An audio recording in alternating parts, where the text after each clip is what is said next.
Hey everyone, let us talk about something that still makes me cringe a little, but it is important, really important to share. You know, back when I was in my early 20s, I was completely caught up in the idea of getting rich fast. I saw all these headlines, heard all these stories, and thought, yeah, that is me. I am going to be one of those guys, my background. Well, let S just say it was T exactly set up for financial wizardry. I didn't T have anyone really teaching me the ropes, so I kind of just jumped in headfirst blindfolded and with a giant sign on my back saying, please take my money. It is a classic tale, honestly, one that many of us, especially in our 20s, fall into. The lure of high returns, the promise of easy money, it is incredibly seductive. I was no different. I believed it all. I remember thinking, why work hard for years when I could just pick the right stock or follow the right tip and be set. That mindset led me down a very rocky path. I chased every hot stock, every trendy investment. Every single rumor I heard, if someone on a forum said buy, I bought. If a friend of a friend whispered about a sure thing, I was in. I was constantly checking charts, buying and selling, convinced I was a trading genius. The reality, of course, was far, far from it. I was just gambling, pure and simple, and the house always wins eventually. It was like I was playing a game I didn't understand, with rules I didn't know, and expecting to win big. It was foolish, but in my defense, I just didn't know any better at the time. I thought I was being smart, being aggressive, and those sure things, oh boy, those were the worst. I fell for a few scams, things that sounded too good to be true, because, well, they were. The desperation to make a quick buck clouded my judgment so much that I ignored all the red flags. I didn't do my due diligence, I didn't question anything, I just wanted to believe. And believe me, when you want to believe something badly enough, you convince yourself of almost anything. It is a dangerous psychological trap, and I walked right into it multiple times. Each time, it was a little bit more painful, a little bit more of my savings gone. One of my biggest downfalls was not understanding risk. I did go all in on a single investment, putting almost everything I had into one basket. I didn't diversify. I didn't think about what would happen if it went south. I was operating under the assumption that every investment would go up forever. It is a completely unrealistic expectation, but when you are young and naive and fueled by a desire for fast wealth, logic often takes a back seat. Emotion was my primary driver, fear of missing out, or FOMO, was a constant companion pushing me to make rash decisions. And when things inevitably started to go wrong, panic would set in, leading to even more irrational moves, often selling at the absolute worst possible time. It was a vicious cycle of chasing highs and cutting losses at the bottom. I ended up losing a significant chunk of what I had saved. It wasn't just a few bucks, it was my hard-earned savings. The money I had worked for and carefully put aside. That realization that all that effort had gone to waste was a really bitter pill to swallow. It hit me hard. It was a wake-up call, a painful, humiliating, but ultimately necessary one. I finally understood that what I was doing was investing. It was just reckless speculation, and it had cost me dearly. After that, something shifted. The get-rich-quick mentality completely vanished, replaced by a desperate need to understand what I had done wrong, and more importantly, how to do it right. I started devouring every book, every article, every credible resource I could find on proper financial planning and investing. I learned about diversification, asset allocation, long-term growth, and the power of compound interest. It was like I had been speaking a completely different language before. And now, finally,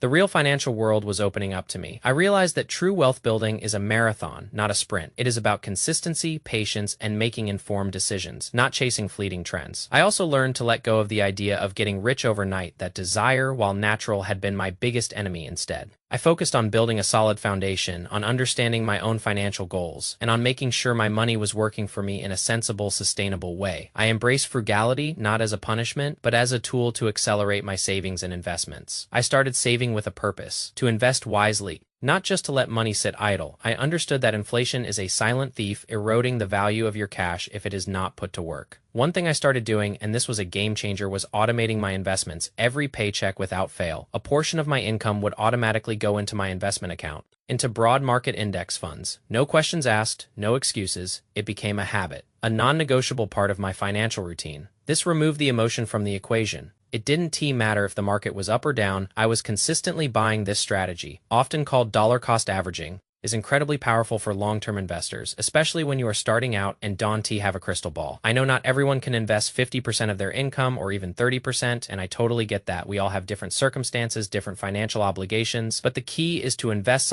anything consistently. Even a small amount, started early, can grow into a substantial sum over time, thanks to the magic of compounding. The most important thing is to just get started, to get your money into the market working for you, instead of letting it sit on the sidelines. The system, let us be honest, often feels feels rigged against the average person, so you have to find ways to make it work for you. Getting your money into the market is one of the most effective ways to do that. Years later, after sticking to this disciplined approach, something amazing happened. The market did well, I continued to save and invest, and my skills grew. I eventually had enough saved to make a significant down payment on a pre-construction townhome. I had learned a lot about real estate by then, and this particular property located near a highway and schools felt like a really solid investment. It was a big leap putting all my savings into that, but it was a calculated risk backed by research and understanding, not just a gut feeling. That decision paid off. Big time. 2 years later, I sold that townhome for a very healthy profit without having done anything to it. It just appreciated in value. This wasn't some lucky break. This was the direct result of years of consistent saving and informed decision making, and it really hammered home the lesson. What if I hadn't saved that money? What if I had blown it on fleeting luxuries or continued to gamble it away on speculative investments? That opportunity would have simply passed me by. It showed me the true power of disciplined saving and smart investing. But here is the thing, and this is where my story takes another interesting turn. The majority of my current net worth actually hasn't come from my traditional investments. It has come from cash flow from a service business I own from March of 2022 onward.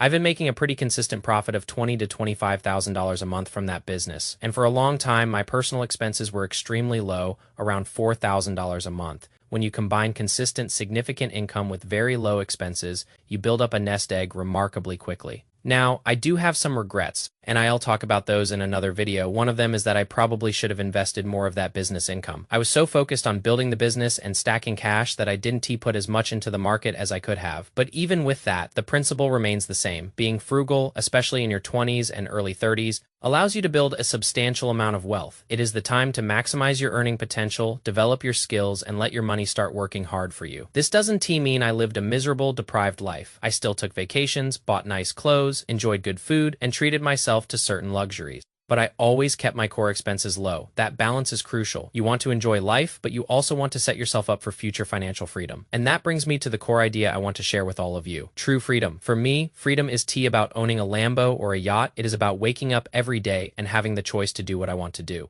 It is about not having to answer to anyone, not having a rigid schedule, not setting an alarm for years. It is about pursuing passions, spending time with loved ones, and living life on my own terms. That, to me, is the ultimate luxury. I remember watching a video by another creator years ago, and he talked about true freedom at the time. I didn't really grasp it. He said thank you to his audience for allowing him to go to lunch with his wife on a Wednesday afternoon because of the freedom his work provided. And now I completely understand that kind of freedom, that ability to dictate your own time, your own schedule, that is priceless. It is worth so much more than any material possession. So if you take anything away from my story, I hope it is this. Don't chase quick wealth. Learn from my mistakes. Be disciplined with your money. Start investing early, even if it is just a little bit. Let compounding do its magic. Embrace frugality, not as a sacrifice, but as a powerful tool for building wealth. And remember, true financial freedom isn't about extravagant displays of wealth. It is about having the choices and the time to live life on your own terms. It is a journey, a marathon, and every small consistent step you take will get you closer to that freedom. I really hope my experiences, as painful as some of them were, can help you navigate your own financial path more wisely.